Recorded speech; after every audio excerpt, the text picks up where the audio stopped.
नमस्कार साथियों, स्वागत है आपका गार्गी क्लासेस पर। और आज मैं आपके लिए सिंधु घाटी सभ्यता से जो पार्ट 2 है वो लेकर आई हूँ। इससे पहले हमने पार्ट 1 के बारे में पढ़ लिया था और जिसमें जितनी भी जो सिंधु घाटी सभ्यता से जो महत्वपूर्ण जानकारी थी वो हमने देख ली है। और आज हम शुरू करते हैं पार्ट नंबर 2। और इसमें जो कुछ प्रमुख स्थल है और उनसे स्थल जुड़ी हुई जो जानकारी है, कौन से स्थल से किसने है वो खोज की है और कौन कौन से अवशेष है वो कहाँ पर मिले हैं, तो ये जानकारी है वो आज इस वीडियो के माध्यम से देखेंगे। तो सिंधु घाटी सभ्यता है वो भारत की प्रथम नगरीय सभ्यता थी। ये कल हमने देख लिया था। इसके आगे देखो, हड़प्पा हड़प्पा जो सभ्यता है उसको ऋग्वेद के अंदर एक शब्द उसके लिए प्रयोग में लिया जाता है, वो है हरियूपिया। तो ये भी क्वेश्चन बन सकता है कि हड़प्पा जो सभ्यता है उसको ऋग्वेद में किस नाम से जाना गया, तो हरियूपिया। इसके अलावा जो हड़प्पा है उसकी जो खोज है वो दयाराम साहनी के द्वारा 1921 में की गई। और इसकी जो जानकारी थी वो 1826 में चार्ल्स मेसन के द्वारा जो हड़प्पा का जो टीला है उसकी जानकारी दी गई थी। अब जो हड़प्पा स्थल है वो कहाँ पर है वो देख लेते हैं। तो ये स्थान है मोंटगोमरी जिला है और ये साहिवाल यानी कि मोंटगोमरी जिले के अंदर साहिवाल नामक स्थान पर जो ये हड़प्पा है ये है पाकिस्तान के अंदर। और ये रावी नदी के बाएं तट के ऊपर ये सभ्यता है वो स्थित है, यानी कि ये हड़प्पा जो स्थल है वो स्थित है। और जो इसका उत्खनन है हड़प्पा का वो देख लेते हैं। तो उत्खनन है वो 2 बार हुआ हड़प्पा का, और एक बार तो 1926 के अंदर माधव स्वरूप वत्स के द्वारा करवाया गया और दूसरी बार इसका उत्खनन है वो मार्टिन व्हीलर के द्वारा 1946 में करवाया गया। यानी इसकी खोज है वो दयाराम साहनी ने 1921 में की और इसका जो उत्खनन है वो सर्वप्रथम माधव स्वरूप वत्स के द्वारा 1926 में और दूसरी बार मार्टिन व्हीलर के द्वारा 1946 में किया गया। इसके अलावा जो और कौन कौन सी जो हड़प्पा से संबंधित जो महत्वपूर्ण जानकारी है वो देखते हैं। तो यहाँ से क्या क्या साक्ष्य मिले और उत्खनन में किस तरह का जो परिदृश्य है वो सामने आया, तो वो देखते हैं। तो ये नगर था हड़प्पा, वो 2 भागों में विभाजित था। एक जो भाग था उसको दुर्ग टीला, ऊपरी टीला या पश्चिमी टीला के नाम से जाना जाता है। और यहाँ पर जो प्रशासनिक वर्ग के जो लोग थे वो निवास करते थे। और इसके अलावा दुर्ग टीले के अंदर जो छः छः की पंक्तियों में कुल 12 अन्नागार जो अन्न रखने के भंडार थे या अन्नागार है वो मिले। और ये हम देख ही चुके हैं कि प्रशासनिक वर्ग के लोग हैं वो निवास करते थे। और यहाँ से जो श्रमिक है, श्रमिकों के आवास और मजदूर बैरक है वो यहाँ से मिले हैं। और इसके अलावा जो सिंधु घाटी सभ्यता के अंदर जो अन्नागार है ये हड़प्पा सभ्यता का सबसे बड़ा जो स्थल है, हड़प्पा स्थल का सबसे बड़ा है ये। लेकिन संपूर्ण सिंधु घाटी सभ्यता की अगर बात करें तो इसकी दूसरी सबसे बड़ी इमारत अन्नागार है, क्योंकि जो सबसे बड़ा जो इमारत मानी जाती है वो लोथल का गोदीवाड़ा है, वो 1 नंबर पे है सिंधु घाटी सभ्यता का। लेकिन दूसरी जो बड़ी इमारत है वो है हड़प्पा से प्राप्त अन्नागार। इसके अलावा जो दुर्ग, ये जिला नहीं है ये टीला है। दुर्ग टीले के सामने ईंटों का जो गोलाकार चबूतरा मिला है जहाँ बैठकर महिलाएं हैं वो अनाज साफ करती थी और यहाँ से गेहूं जौ के साक्ष्य मिले हैं। और इसके अलावा जो नगर था वो 2 भागों में था, तो एक भाग हमने देख लिया। और अब दूसरे भाग के अंदर देखते हैं क्या जो जानकारी। तो दूसरे भाग को है वो नगर टीला कहा गया, निचला टीला और पूर्वी टीला। उसको देखो, दुर्ग टीला और ऊपरी टीला और पश्चिमी टीला है, ठीक है। और जो निचला टीला या नगर टीला, पूर्वी टीला, यहाँ सामान्य लोग हैं वो निवास करते थे। और जो दूसरी तरफ प्रशासनिक वर्ग के जो राजा है उनसे संबंधित जो अधिकारी हैं वो निवास करते थे। तो यहाँ की जो प्रमुख विशेषताएं हैं, जो सड़कें, तो सड़कें हैं वो समकोण के ऊपर काटती थी एक दूसरे को इस तरह से। और इसे ऑक्सफोर्ड सर्कस पद्धति के नाम से जाना जाता है और इसे ग्रिड पैटर्न भी कहा जाता है। इसके अलावा जो सिंधु जो घाटी सभ्यता के अंदर, जो संपूर्ण सभ्यता के अंदर जो दरवाजे हैं वो मुख्य सड़क के ऊपर नहीं खुलते थे बल्कि जो गलियों के अंदर खुलते थे। लेकिन एकमात्र लोथल ऐसा स्थल है जहाँ मकानों के जो दरवाजे हैं वो मुख्य सड़क पर खुलते हैं। बाकी जितने भी स्थल बने हैं सभी में जो दरवाजे हैं वो गलियों में खुलते हैं। इसके अलावा हड़प्पा से कब्रिस्तान मिला है जो दक्षिण दिशा में है और इसको नाम दिया गया R47 का। और जो हड़प्पा से एक और कब्रिस्तान मिला है जिसको कब्रिस्तान एच का नाम दिया गया है, क्योंकि यहाँ जो जो कब्र है वो इस तरह से दफनाई गई है, एच के आकार में उनको दफनाए गए लोगों को, तो इसलिए इसका कब्रिस्तान एच है। और इसी कब्रिस्तान एच के ऊपर जो सिंधु लिपि है उसके साक्ष्य मिले हैं। और इसके अलावा कुछ अन्य अवशेष हैं हड़प्पा से, वो देख लेते हैं। पित्तल की इक्का गाड़ी मिली है, शंख से निर्मित बेल की एक मूर्ति मिली है। इसके अलावा जो स्त्री है, स्त्री के गर्भ से निकलते हुए पौधे की एक मरण मूर्ति इस तरह से मिली हुई है, जिसे उर्वरा देवी या पृथ्वी देवी के रूप में उसे दर्शाया गया है। इसके अलावा प्रसादन मंजूषा और कांसे का दर्पण है, सीटी का पैमाना है, मानव के साथ बकरे की समाधान के साक्ष्य है, और सर्वाधिक अभिलेख युक्त मोहरें हैं वो हड़प्पा से मिली है। और अगर ऐसा प्रश्न पूछा जाए कि सर्वाधिक जो मोहरे हैं वो कहाँ से मिली, तो सर्वाधिक मोहरे हैं वो तो मोहनजोदड़ो से मिली है। अगर अभिलेख युक्त मोहरे पूछे तो वो हड़प्पा से। और मोहरे हैं वो सिंधु घाटी सभ्यता की जो मोहरे हैं वो तीन तरह की थी, वर्ताकार थी, कुछ आयताकार थी और वर्गाकार थी। और सबसे ज़्यादा जो मोहरे हैं वो वर्गाकार आकार के अंदर ही मिलती है। और ये जो मोहरे थे वो सैल खड़ी से निर्मित होती थी। इसके अलावा मोहर पर जो अंकन है वो किन किन चीज़ों का है, तो एक श्रृंगी बेल, इसके अलावा एक श्रृंगी हिरण है, हाथी का अंकन है, और बेल गेंडे, और एक पशुनाथ पति जो योगी की मुद्रा में है उसे पशुपतिनाथ कहा गया। इसके अलावा जो अगली चीज़ है वो हमने देख ली है, मोहरे हैं वो सैलखड़ी से निर्मित है। इसके अलावा जो अगला स्थल है वो है मोहनजोदड़ो, और मोहनजोदड़ो का जो शाब्दिक अर्थ होता है वो है मृतकों का टीला। और ये लरकाना प्रांत है, लरकाना जिला है और सिंध प्रांत के अंदर पाकिस्तान में है। और इसका जो खोज है वो 1922 में राखल दास बनर्जी के द्वारा की गई, यानी कि ये हड़प्पा के एक साल बाद में खोजा गया है। और ये सिंधु नदी के दाएं तट पर है और वो रावी नदी के बाएं तट पर था हड़प्पा, और इसे सिंध का नखलिस्तान भी कहा जाता है। और यहाँ की जो सबसे बड़ी इमारत है वो है स्नानागार, और ये एक सार्वजनिक स्नानागार था। और इसका जो महत्व था या उद्देश्य था वो धार्मिक उत्सव वगैरह में इसको काम में लिया जाता था। और यहाँ से जो जल संग्रहण के साक्ष्य भी मिले हैं। इसके अलावा जो मार्शल महोदय ने स्नानागार के बारे में एक टिप्पणी की है, वो मार्शल महोदय ने इसे विश्व का आश्चर्यजनक इमारत, विश्व की विराट वस्तु, ग्रेट बात की संज्ञा दी। और यही विश्व की आश्चर्यजनक इमारत और विश्व की विराट वस्तु ये जवाहरलाल नेहरू ने जो भाखड़ा नागल बांध है उसके बारे में भी कहा है, लेकिन यहाँ पर जो मार्शल महोदय ने ये कहा है।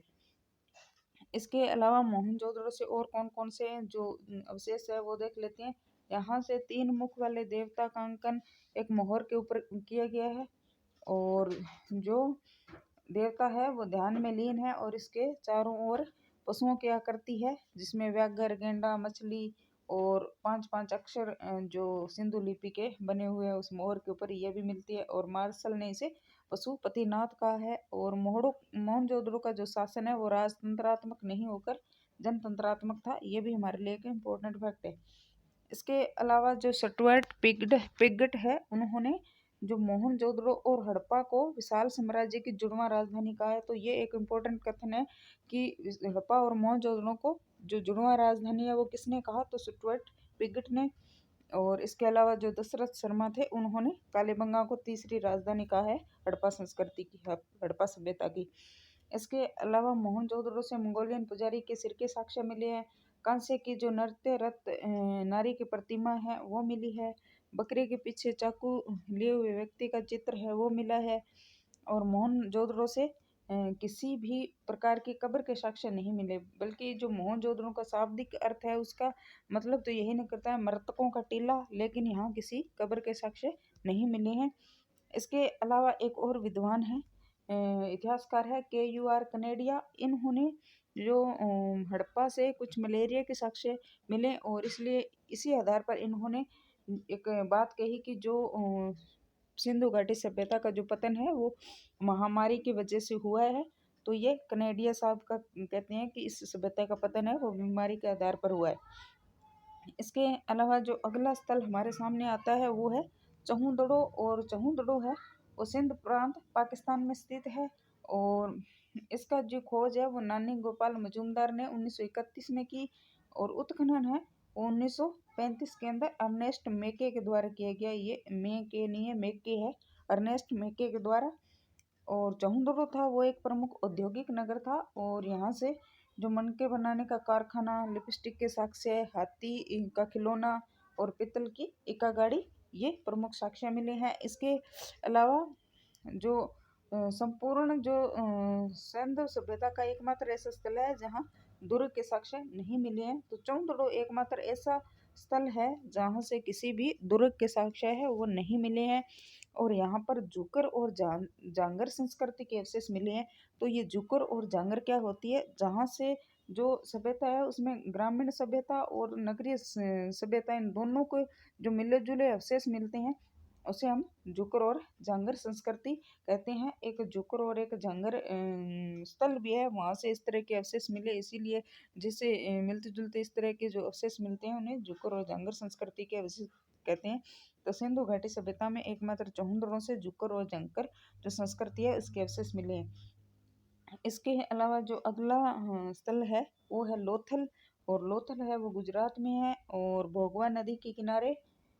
तो लोथल गुजरात में भोगवा नदी के किनारे, और इसकी जो खोज थी वो 1956 में रंगनाथ राव मिश्र के रंगनाथ राव के द्वारा की गई। और ये भी एक औद्योगिक नगर था। और यहाँ से भी मन के, अब देखो मन के बनाने का कारखाना है वो चौंदड़ो से भी मिलता है और यहाँ से भी। और लोथल की जो सबसे बड़ी जो विशेषता है वो है बंदरगाह या डाक यार्ड। और ये जो लोथल का जो गोदीवाड़ा है, इसको डाक यार्ड या बंदरगाह भी है। इसको संपूर्ण जो सिंधु सभ्यता है ये सबसे बड़ी इमारत यही है। और 2 नंबर पर है जो हड़प्पा का अन्नागार, और 1 नंबर पर यह है सबसे बड़ी। इसके अलावा यहाँ एक समुद्र की देवी है सिकोत्री माता, उसका भी जो साक्ष्य है वो मिले हैं। और बंदरगाह से जो दक्षिण पूर्वी एशियाई देश थे उनके साथ व्यापार होता था। और यहाँ से और लोथल से एक और इम्पोर्टेंट चीज़ है वो है चावल के साक्ष्य। तो सबसे पहले चावल के साक्ष्य कहाँ मिले, तो वो है लोथल से। और बाजरे के साक्ष्य भी यहीं से मिलते हैं। इसके अलावा चक्की के 2 पार्ट, और ये माप तोल का जो पैमाना है, बाट है, माप है, तोल पैमाना, ये भी यहीं से मिलता है। इसके अलावा घोड़े की जो मरण मूर्ति के जो साक्ष्य है वो भी यहीं से मिलते हैं। इसके अलावा खोपड़ी की जो शल्य चिकित्सा के साक्ष्य भी यहीं से मिलते हैं, एक छिद्रित जो खोपड़ी मिलती है। इसके अलावा कोवा और लोमड़ी के जो साक्ष्य है, जिसको पंचतंत्र की जो कहानी में भी है उसी तरह के जो साक्ष्य है वो यहाँ भी मिलते हैं। इसके अलावा हवन कुंड के साक्ष्य, 3 युगल समाधान समाधान है ये समाधान समाधान के साक्ष्य है। इसके अलावा जो अगला महत्वपूर्ण स्थल है वो है कालीबंगा, और ये हमारे राजस्थान में स्थित है, हड़प्पा संस्कृति का जो स्थल है। तो कालीबंगा हनुमानगढ़ जिले में राजस्थान में, और ये प्राचीन जो सरस्वती नदी थी और वर्तमान में जो घग्गर नदी है उसी के पेटे में स्थित है। और इसका जो उत्खनन का जो कार्य है वो बीबी लाल और बीके थापर के द्वारा 1961 में। लेकिन इसकी जो खोज है वो अमलानंद घोष ने 1951 में की। वो मैं यहाँ लिखने में रह गया है। अमलानंद घोष 1951 में इसकी खोज की गई। लेकिन उत्खनन है बीबी लाल और बीके थापर, यानी ब्रिजवासी लाल और बालकृष्ण थापर 1961 में इन्होंने की। और यहाँ से जो प्रमुख साक्ष्य है वो हमारे लिए बहुत इंपॉर्टेंट है, देख लेते हैं। तो कालीबंगा से ऊँट के जो प्रथम साक्ष्य है वो कालीबंगा से मिलते हैं। और जुते हुए खेत के साक्ष्य है वो भी यहीं से मिलते हैं। और 2 फसल एक साथ उगाने के साक्ष्य हैं वो भी यहीं। और इसके अलावा इसकी एक और महत्वपूर्ण विशेषता है कि जो प्रत्येक तीसरा घर था उसके सामने कुएं के जो साक्ष्य है वो भी कालीबंगा से मिले हैं। और इसके अलावा यहाँ जो मकान मिले हैं वो कच्ची ईंटों से निर्मित थे, इसीलिए इन्हें गरीब या दीनहीन बस्ती के नाम से कालीबंगा को जाना जाता है। इसके अलावा जो लकड़ी से निर्मित नालियाँ हैं वो यहाँ मिली है। और अगला जो महत्वपूर्ण विशेषता है ये खोपड़ी की शल्य चिकित्सा के जो साक्ष्य है वो कालीबंगा से भी मिले हैं और लोथल से भी हम देख चुके हैं, वहाँ से भी मिले हैं। इसके अलावा कुछ समाधान किस तरह से जो मृत व्यक्ति होते थे उसके शरीर को जो गाड़ देते थे, तो वो यहाँ से साक्ष्य मिले हैं। खेत में या तो मृत व्यक्ति को खेत के अंदर लाश को खुला छोड़ देते थे जानवरों को खाने के लिए, और या उसे गड्ढा खोदकर खोदकर दफना देते थे। और तीसरा था कि मृत व्यक्ति को जला देते थे। तो 3 तरह के जो समाधान हैं वो सिंधु घाटी सभ्यता में होते थे। लाश को खेत में खुला छोड़ देना जानवरों के खाने के लिए, और गड्ढा खोदकर दबा देना, या उसको जिसको जो जला देना, उसको उसको क्या बोलते हैं, आत्मदाह, सब जो लाश होती है उसको जला देना। इसके अलावा जो अगला जो महत्वपूर्ण साक्ष्य है यहाँ से भूकंप के साक्ष्य। तो भूकंप के जो साक्ष्य है वो कालीबंगा से मिलते हैं, क्योंकि यहाँ जो मकान मिले हैं उनके अंदर दरारें इस तरह से पाई गई है। तो इसके आधार पर ये देखा गया है कि जो भूकंप है आया होगा और उसी से ये सभ्यता है वो नष्ट हुई होगी। इसके अलावा अलंकृत ईंटें और अलंकृत फर्श के साक्ष्य मिले हैं। बेलनाकार मोहरें मिले हैं जो कि मेसोपोटामिया की जो मोहरें हैं उनसे मिलती जुलती है। और इसी आधार पर यह अंदाजा लगाया जाता है कि इनका जो व्यापार था वो मेसोपोटामिया मिस्र के साथ इनके व्यापारिक संबंधों को इसी आधार पर बताया जाता है। इसके अलावा यज्ञ कुंड और हवन कुंड के साक्ष्य मिले हैं। और जो डॉक्टर दशरथ शर्मा है इन्होंने इसे तीसरी राजधानी कहा है। तो जो हड़प्पा संस्कृति की तीसरी राजधानी। और कालीबंगा से एक और जो साक्ष्य मिला है वो है हाथी दांत, और पूरा का पूरा जो हाथी दांत का साक्ष्य है वो कालीबंगा से मिलता है। इसके अलावा जो अगली महत्वपूर्ण स्थल है हमारे सामने अगला, वो है बनवाली, और ये हरियाणा में स्थित है, हरियाणा के फतेहाबाद में। और ये भी जो प्राचीन सरस्वती है या घग्गर नदी है उसी के किनारे पे ये सभ्यता है वो विकसित हुई।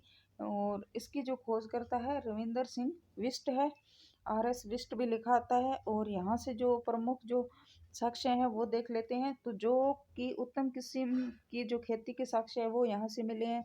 तिल के ढेर के जो साक्ष्य है वो मिले हैं। नाली व्यवस्था का अभाव पाया जाता है, क्योंकि नाली जो व्यवस्था थी वो संपूर्ण सिंधु सभ्यता की एक महत्वपूर्ण विशेषता थी, जो पानी का निकासी का जो प्रबंध होता है। लेकिन यहाँ पर जो इस तरह की व्यवस्था है वो नहीं मिलती। इसके अलावा हल की एक कलाकृति मिली है, और जिसे हल का एक छोटा खिलौना। और इसके अलावा सरसों के ढेर मिले हैं, और तांबा के वणांगर और मिट्टी के बर्तन मात्र देवी की मूर्ति के जो साक्ष्य है वो मोहर पर मिले हैं। यहाँ मोहर के ऊपर मात्र देवी की जो मूर्ति है वो मिली है। इसके अलावा जो अगला महत्वपूर्ण स्थल है वो है सुरकोटड़ा। और सुरकोटड़ा की जो खोज है वो जगपति जोशी ने 1964 में की, और ये गुजरात के कच्छ के रण में स्थित है। और यहाँ से घोड़े की अस्थियों के साक्ष्य मिले हैं। लेकिन अगर देखा जाए तो कहा जाता है कि जो सिंधु घाटी सभ्यता के लोग थे वो घोड़े से अपरिचित थे। तो जो अस्थियां हैं हो सकता है वो बाद के समय की हो। तो यहाँ से घोड़े के जो साक्ष्य है वो मिले हैं। तो अगर क्वेश्चन आता है कि सिंधु घाटी सभ्यता के लोग हैं वो किससे अपरिचित थे, तो उसमें घोड़े से भी अपरिचित थे, गाय से अपरिचित थे, लोहे से अपरिचित थे। तो इस तरह से इसके अलावा जो यहाँ से विनाश जो सभ्यता है वो विनाश है, उस विनाशकारी जो साक्ष्य है वो यहाँ से मिला है सभ्यता के विनाश होने के। इसके अलावा अगला जो स्थल है वो है धोलीवीरा। और धोलेवीरा है ये गुजरात के अंदर है, और इसकी भी जो खोज है जगपति जोशी ने 1967 से 68 में की, और RS बिष्ट ने 1991 में उत्खनन करवाया। तो जगपति जोशी ने जो 67-68 में इसकी खोज की, और इससे पहले सुरकोटड़ा की खोज 1964 में की। और RS बिष्ट ने इससे पहले जो बनवाली है वहाँ पर भी इन्होंने उत्खनन कार्य करवाया है। इसके अलावा जो धोलेवीरा है एकमात्र ऐसा स्थल है जो 3 भागों में विभाजित था। जो जितने भी स्थल मिले हैं वो सिर्फ 2 भागों में विभाजित थे, जिसमें हमने दुर्ग टीला और एक जो जिसको निचला टीला बोलते हैं वो 2, नगर टीला और दुर्ग टीले 2 में विभाजित थे। और एक चौंदड़ो एक ऐसा स्थल था जहाँ पर दुर्ग टीले के अवशेष नहीं मिले। और इसके अलावा धोलावीरा ऐसा है जहाँ 3 वर्गों में विभाजित था, एक था दुर्ग टीला, और दूसरा था मध्यम टीला, और तीसरा था नगर टीला। तो जो दुर्ग टीला था वहाँ प्रशासनिक वर्ग के लोग, और मध्यम टीले में जो व्यापारिक वर्ग के लोग थे वो निवास करते थे, और जो नगर किला था वहाँ सामान्य जन का जो निवास स्थल था। इसके अलावा जो विश्व के प्राचीनतम स्टेडियम के जो साक्ष्य है वो भी धोलावीरा से मिलता है, और ये सबसे इम्पोर्टेंट है। और बहुत बार पूछा गया है कि विश्व के प्राचीनतम स्टेडियम के साक्ष्य कहाँ से मिलते हैं, तो धोलावीरा से। और इसी के ऊपर एक सूचना पट भी लिखा हुआ है जिसके ऊपर सिंधु लिपि जो अंकित की गई है, और यहाँ से नहर या बांध के साक्ष्य मिले हैं, सूचना पट के साक्ष्य मिले हैं। और एक और इम्पोर्टेंट चीज़ है कि भारत में खोजा गया जो सबसे बड़ा स्थल है वो है धोलावीरा, और धोलावीरा के बाद में जो दूसरे नंबर पे आता है वो है राखीगढ़ी, और राखीगढ़ी के बाद में कालीबंगा। तो कई बार ऐसे भी पूछ लेते हैं भारत के सबसे बड़ा स्थल कौन सा है, धोलावीरा, और 2 नंबर पर है राखीगढ़ी, और 3 नंबर पर है कालीबंगा। और इसके अलावा संपूर्ण जो सैंधव है, ये लिखने में गलत हो गया, मिस्टेक। संपूर्ण सैंधव सभ्यता का सबसे बड़ा स्थल मोहनजोदड़ो। अगर संपूर्ण सैंधव सभ्यता का पूछे तब मोहनजोदड़ो है, लेकिन भारत में पूछे तब धोलावीरा है। और ये जनघनत्व के आधार पर है, और लेकिन जो क्षेत्रफल के आधार पर सबसे बड़ा है वो है गनेड़ीवाल। तो इसके अलावा एक और जो अगला महत्वपूर्ण स्थल है वो है राखीगढ़ी, और राखीगढ़ी ये हरियाणा में स्थित है, और इसकी जो खोज है वो रफीक मुगल ने 1963 में की, और जो उत्खनन है वो अमनेंद्र नाथ ने 1997 से 98 में की। और यहाँ से एक जो लघु मुद्रा मिलती है जिसके ऊपर मातृ देवी का अंकन मिलता है। तो वीडियो अगर आपको पसंद आ रहा हो तो वीडियो को लाइक ज़रूर करना, शेयर करना, और जितने भी जो इम्पोर्टेंट फैक्ट बनते हैं वो आज मैंने सारे इस वीडियो में समाहित कर दिए। इसको अगर 2-3 बार देखोगे तो सारे है वो आपको याद हो जाएंगे। तो अगला जो स्थल है उसके बारे में देखते हैं, तो वो है रोपड़। और रोपड़ जो स्वतंत्र भारत की जो स्वतंत्रता के बाद में जो खोजा गया प्रथम स्थल था भारत के अंदर वो रोपड़ ही था, और 1950-51 के अंदर, और ये पंजाब में स्थित है, और सतलज नदी के किनारे है। और इसकी जो खोज है वो बीबी लाल ने, ब्रिजवासी लाल ने 1950-51 में की, और उत्खनन का कार्य है वो यज्ञदत्त शर्मा ने 1955-56 में करवाया। और यहाँ से तांबे की कुल्हाड़ी मिलती है, और मानव के साथ कुत्ते के समाधान, ये फिर समाधान लिखा गया है, इसका समाधान के जो साक्ष्य है वो, तो तीन जो कुत्ते के साथ समाधान के साक्ष्य कहाँ से मिलते हैं, रोपड़ से, ये इसमें सबसे ज़्यादा इम्पोर्टेंट है। और इसके अलावा कुछ और महत्वपूर्ण फैक्ट थे जो मैंने समाहित किए हैं इस वीडियो के अंदर।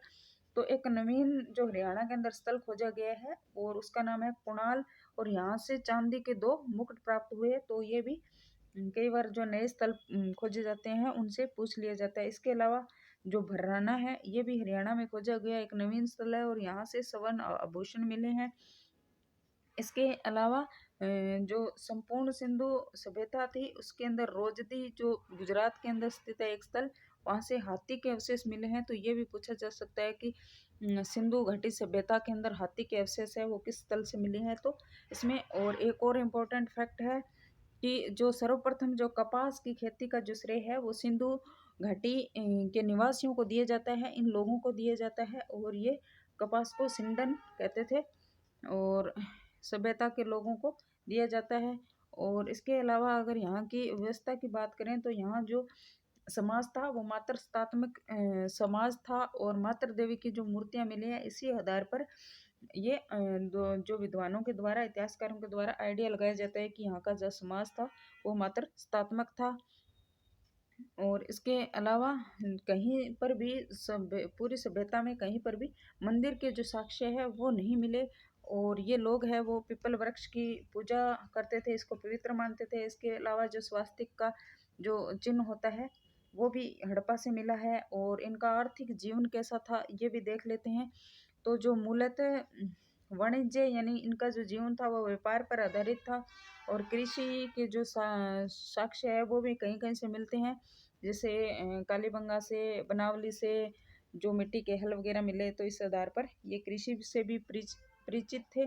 और कालीबंगा से जो बेलनाकार मोहरें मिले हैं वो मेसोपोटामिया की मोहरों के समान ही है। तो इससे अंदाजा लगाया जाता है कि जो मेसोपोटामिया और कालीबंगा का आपस में व्यापार होता था। और इसी तरह से लोथल के अंदर भी फारस की मोहरें मिली हैं। अगर वीडियो आपको पसंद आया हो तो वीडियो को लाइक करना। तो सिंधु घाटी सभ्यता से जितने भी महत्वपूर्ण जो चीज़ें थी वो मैंने सारी है वो देख ली। तो एक बार मैं फटाफट इसको और रिवाइज करवा देती हूँ 1-2 मिनट में। तो सबसे पहले हमने यही देखा था कि इतिहास क्या है, तो इतिहास है अतीत की घटनाओं का वर्तमान की घटनाओं के साथ अगर क्रमबद्धता से अध्ययन करते हैं तो उसको इतिहास कहते हैं। और इतिहास को 3 भागों में बांटा था, और जिसमें से जो आद्य इतिहास है इसी के अंतर्गत हम सिंधु घाटी सभ्यता का अध्ययन करते हैं। और इसका मतलब होता है कि वह इतिहास जो लिखा तो गया हो लेकिन पढ़ा नहीं गया हो। और इसके बाद में हमने लिपि की बात की थी, तो भाव चित्रात्मक है और इसे सर्पिलाकार या गोमूत्री लिपि कहते हैं। ये दाएं से बाएं और फिर बाएं से दाएं जो लिखी जाती थी, इस तरह से ये लिखी जाती थी। इसके अलावा यहाँ से जो सर्वाधिक चित्र है वो यू आकार में मिले हैं, 64 मूल चिन्ह हैं। और वेडन मोदे ने पढ़ने का प्रयास किया, और भारतीय व्यक्ति जो नटवर झा था उन्होंने सर्वप्रथम पढ़ने का प्रयास किया। और लिपि के जो साक्ष्य है वो कब्रिस्तान अच से मिले हैं, हड़प्पा से, धोलावीरा के सूचना पट्ट से मिले हैं। इसके अलावा और देखें तो जो चीन के हांग हो नदी जिसे पिली नदी कहते हैं वो भी इसी सभ्यता की समकालीन थी। मिस्र की जो नील नदी है और एक कनिंघम, इन्हें भारतीय पुरातत्व का जनक कहा जाता है। और इसकी जो जानकारी है वो सर्वप्रथम कराची से लाहौर रेलवे लाइन बिछाते समय जो हड़प्पा का जो टीला था वो सामने आया था। इसके अलावा 1904 में भारतीय पुरातत्व सर्वेक्षण विभाग की स्थापना की गई और जॉन मार्शल को इसका अध्यक्ष बनाया गया। इसके अलावा जो सिंधु सभ्यता नाम जॉन मार्शल ने दिया, सिंधु घाटी सभ्यता है वो रफीक मुगल ने दिया, और वर्तमान जो नाम है वो है हड़प्पा। और इसका जो विस्तार है वर्तमान के अंदर 15-16 लाख वर्ग किलोमीटर तक पहुंच चुका है, और इसका आकार है वो विषम कोणीय चतुर्भुज के समान हो चुका है। ये पहले त्रिभुज के समान था। और उत्तर में जो स्थल है वो मांडा है, दक्षिण में देमाबाद है, पूर्व में आलमगीरपुर है, और पश्चिम में सुतकांगे डोर बलूचिस्तान में है। और इसी तरह से हमने और स्थल देखे थे, जैसे अफगानिस्तान में मुंडीकोक सोरतगोई है, बलूचिस्तान में मेहरगढ़, राना गुड़ई, सुतकांगे डोर, बालाकोट, क्वेटा घाटी, कुल्ली, डाबरकोट। और इसके अलावा जो सिंध है तो सिंध प्रांत के अंदर अली मुराद, आमरी, मोहनजोदड़ो और कोट जिद्दी। इसके अलावा पंजाब के अंदर जो पाकिस्तान वाला है रहमान डेरी, जलीलपुर और हड़प्पा, डेरा इस्माइल खान है, और रोपड़, संगोल, चक झांसी ये जो भारत के अंदर पंजाब है वहाँ है। इसके अलावा हरियाणा में स्थल खोजे गए हैं, कुणाल, और यहाँ से 2 जो चांदी के मुकुट मिले हैं, मिताथली, राखी गढ़ी। ये दूसरा जो भारत के अंदर सबसे बड़ा स्थल है वो है बनावली। यहाँ से हल का जो देखा था हमने, हल की जो चित्राकृति या उसका प्रतिरूप मिला है भराणा। यहाँ से स्वर्ण आभूषण मिले हैं, कालीबंगा ये राजस्थान में स्थित है, और यहाँ से दीनहीन बस्ती, कच्चे अलंकृत प्रश्य, ऊंट के जो साक्ष्य है वो मेसोपोटामिया की जो मोहरें हैं, इस तरह की जो चीज़ें हैं वो यहाँ से मिली है। इसके अलावा उत्तर प्रदेश आलमगीर ये सबसे पूर्वी स्थल है, उल्लास, बड़ा गांव। और गुजरात के जो स्थल है वो इम्पोर्टेंट हमारे लिए उसमें से लोथल है, और लोथल का जो गोदीवाड़ा है सबसे इम्पोर्टेंट सबसे बड़ा स्थल है पूरी संपूर्ण जो सिंधु घाटी सभ्यता है उसका। इसके अलावा जो धौलीवीरा है यहाँ से जो सूचना पट है, स्टेडियम के जो साक्ष्य मिले हैं, सुरकोटड़ा यहाँ से घोड़े की अस्थियाँ हैं वो मिली है हमारे लिए, ये भी इम्पोर्टेंट है। इसके अलावा जम्मू कश्मीर में जो मांडा स्थल है वो मिला है, ये सबसे उत्तरी स्थल है। इसके अलावा जो जॉन मार्शल ने इसका जो समय अवधि है 3250 से 2750 ईस्वी पूर्व बताया, और एनसीईआरटी है वो 2500 ईसा पूर्व से 1700 ईसा पूर्व मानती है, और कार्बन डेटिंग पद्धति है वो 2300 ईस्वी पूर्व से 1750 ईसा पूर्व है वही मानती है, और यही सर्वाधिक प्रमाणित है। इसके अलावा ये नगरीय सभ्यता थी, और इसे हड़प्पा सभ्यता को ऋग्वेद में हरियूपिया कहा जाता था। और हड़प्पा की जो खोज है दयाराम साहनी ने 21 में की थी। और मोंटगोमरी जो वर्तमान साहिवाल जिला है वहाँ स्थित है, रावी नदी के बाएं तट पर है, और इसका 2 बार उत्खनन हुआ, माधो स्वरूप और मार्टिन वेलर के द्वारा, और ये 2 नगरों में विभाजित था। और यहाँ जो सबसे इम्पोर्टेंट जो इमारत मिली है वो है अन्नागार, और ये सिंधु घाटी सभ्यता की दूसरी सबसे बड़ी इमारत थी। इसके अलावा चबूतरे के जो गेहूँ जो की साक्ष्य मिली हैं, और सड़कें समकोण पर, ये तो संपूर्ण सभ्यता की ही एक बहुत ही अनोखी जो विशेषता है। इसके अलावा जो घर के दरवाजे थे वो मुख्य सड़क पर नहीं खुलते थे। और इसके अलावा इम्पोर्टेंट थे हड़प्पा से कब्रिस्तान R37 और कब्रिस्तान H। इसके अलावा जो जो मरण मूर्ति थी, जो स्त्री के गर्भ से निकलती हुई, तो उसे उर्वरा देवी या पृथ्वी देवी के रूप में भी मानते हैं। इसके अलावा सर्वाधिक अभिलेख युक्त जो मोहरें थी वो हड़प्पा से, और सर्वाधिक मोहरें पूछे तो वो मोहनजोदड़ो से है। और इसके अलावा मोहरें सैलखड़ी से जो निर्मित थी। और अगला जो स्थल था वो था मोहनजोदड़ो, और मोहनजोदड़ो का जो शाब्दिक अर्थ है मृतकों का टीला। ये लड़काना प्रांत सिंध लड़काना और सिंध प्रांत में, और 1922 में राखलदास बनर्जी ने इनकी खोज की थी।